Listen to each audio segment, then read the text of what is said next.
Bonjour, aujourd'hui mon histoire s'intitule « Dieu est fidèle ».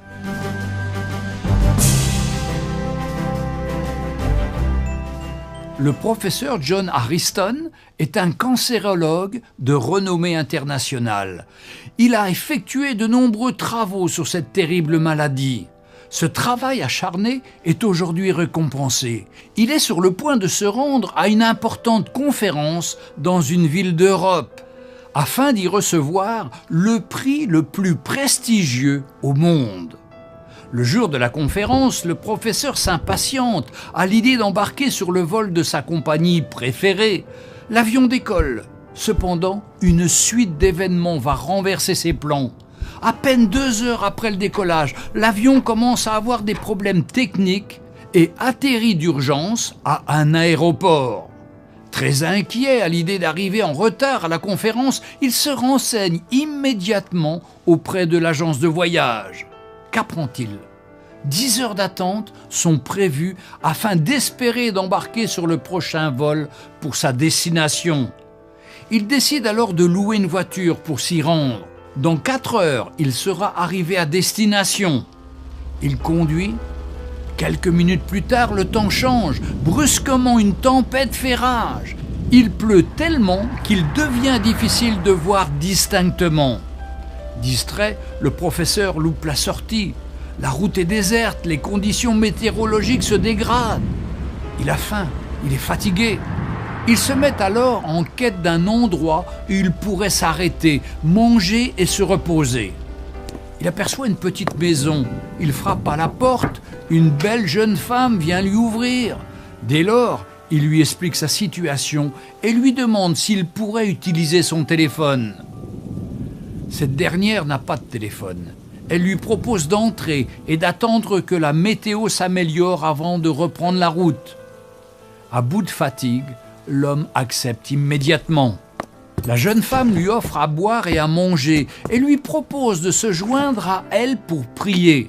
Il refuse poliment et lui dit qu'il croit au dur labeur, mais pas aux prières. Tout en dégustant son thé, le docteur observe la jeune femme. Assise à côté d'un berceau, celle-ci prie avec ferveur. L'homme est intrigué, il s'approche et l'interroge. À qui appartient ce bébé ? Que peut-elle demander à Dieu ? Dieu daigne-t-il l'aider ? La jeune femme lui explique alors qu'il s'agit de son fils et qu'il a le cancer. Dans son entourage, nombreux sont ceux qui lui ont suggéré de consulter un certain docteur Ariston. Malheureusement, les honoraires de ce spécialiste sont très élevés. Elle n'a pas les moyens de le payer. Elle termine son explication en ajoutant que Dieu n'a pas encore répondu à ses prières. Mais elle a la ferme conviction qu'un jour, Dieu va frayer un chemin pour la solution à ce problème.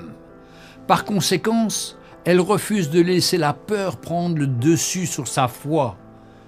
Stupéfait sans voix, des larmes inondent le visage du docteur Ariston. « Dieu est grand !» s'écrie-t-il avec émotion. Il entame alors le récit détaillé des événements qui l'ont conduit jusqu'à elle.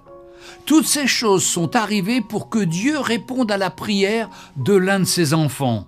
Dieu voulait donner à l'éminent professeur, dont la carrière était devenue sa seule raison de vivre, l'opportunité de sortir de sa route, au sens propre et au sens figuré, pour pouvoir donner de son temps à son prochain et secourir ainsi des personnes en difficulté comme cette jeune femme. Quel Dieu admirable nous servons! Ses voies sont insondables. Notre cerveau est trop petit pour comprendre quel chemin il prendra pour répondre à nos prières.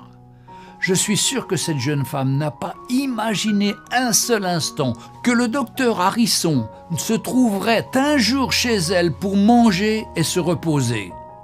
Cette histoire me rappelle beaucoup celle d'Élie et de la veuve dans la Bible. Dieu ne répond peut-être pas à nos prières selon nos voies, mais il a ses voies à lui, et il répond.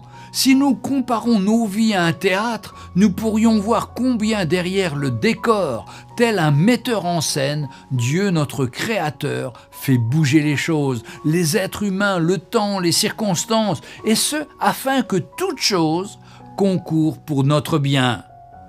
Je veux conclure en rappelant quelle a été l'attitude de la jeune femme dans sa situation.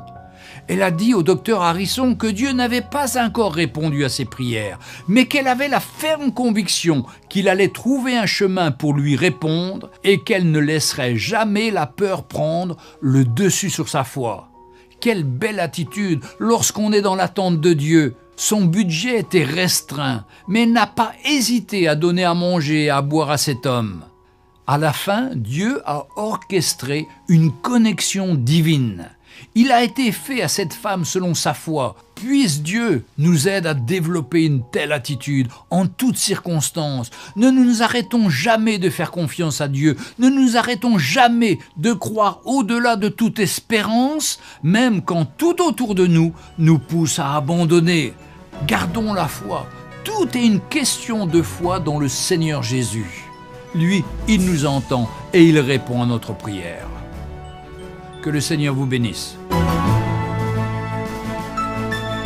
Retrouvez Un jour une histoire sur www.365histoire.com.